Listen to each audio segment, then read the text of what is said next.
تمرین اول.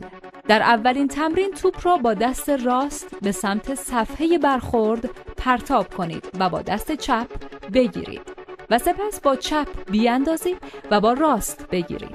سعی کنید توپ به مربع شماره 9 در وسط سکو بخورد. 10 بار تکرار کنید. تمرین دوم. حالا توپ را با دست از جایی در حدود 30 سانتی متری سمت راست بدن خود پرت کنید و بعد با دست راست هم بگیرید. در این حالت توپ در سمت چپ بدنتان به سمت شما برمیگردد. 10 بار انجام دهید.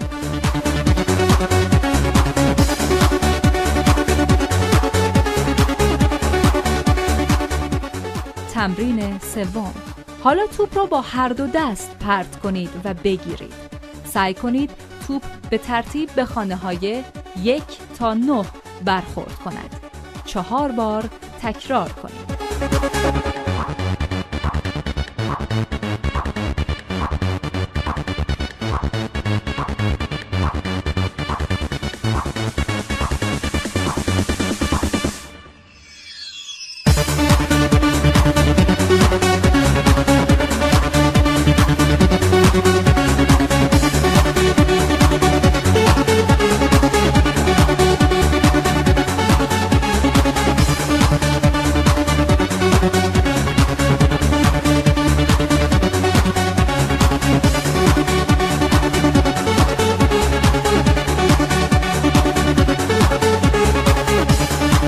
تمرین چهارم. باز هم توپ را با دو دست پرت کنید و بگیرید. این بار توپ را از هر جایی در اطراف بدنتان که می‌خواهید به سمت صفحه پرت کنید. هر جایی که دوست دارید را روی صفحه هدف بگیرید و سعی کنید با دقت توپ را به آن سمت بزنید. 10 بار انجام دهید.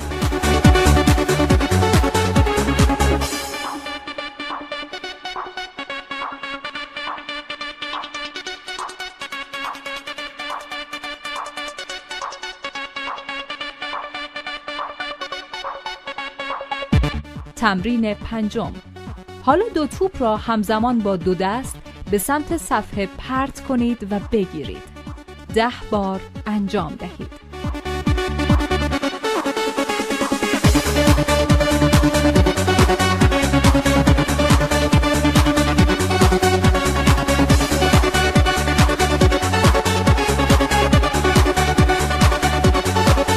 تمرین ششم. در این تمرین کمی تکلیف ریاضی براتون داریم. توپ را به سمت صفحه برخورد پرت کنید. عددی را که توپ به آن میخورد را بخوانید. دوباره توپ را پرت کنید و عدد بعدی که توپ به آن میخورد را با عدد قبل جمع کنید و جمع آنها را بگویید. دوباره توپ را پرت کنید و عدد جدید را با جمع قبلی جمع کنید و حاصل را بگویید. این کار را 10 بار تکرار کنید.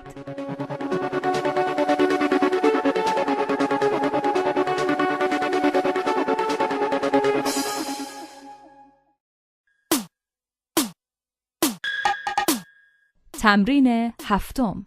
حالا همزمان دو توپ را پرت کنید و اعدادی که با آنها برخورد می کنند را به خاطر بسپارید و با هم جمع کنید و جمع آنها را بگویید.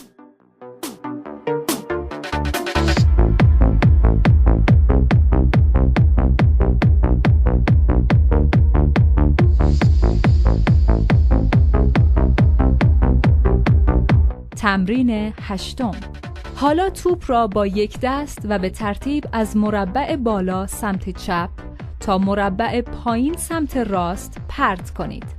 خیلی دقت کنید و سعی کنید نامنظم و بی دقت ضربه نزنید. این تمرین را 3 بار تکرار کنید.